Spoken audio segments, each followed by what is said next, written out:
Le sergent Chesterfield hisse le drapeau blanc sur Angoulême. Une exposition rend hommage aux tuniques bleues, plus de 40 ans de longévité et 53 épisodes.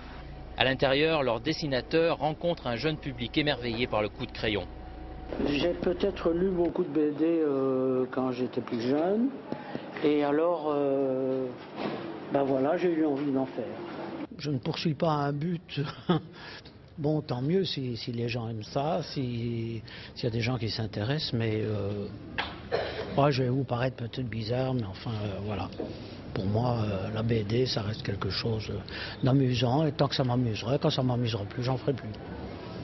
Loin de la machine de guerre des albums et séries très connues des grandes maisons d'édition, les indépendants essayent eux aussi d'exister à Angoulême.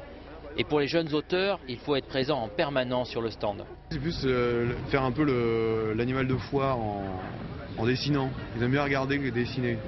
Souvent, même on se demande s'ils n'achètent pas l'album pour la dédicace. Pour le moment où ils vont voir la dédicace, ils prennent souvent des photos, des choses comme ça.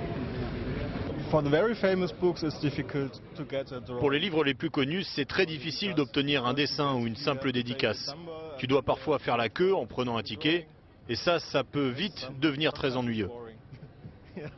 Attention, le festival d'Angoulême ne dure que 4 jours, il faut se laisser porter par les bulles et le Grand Prix sera remis dimanche après-midi.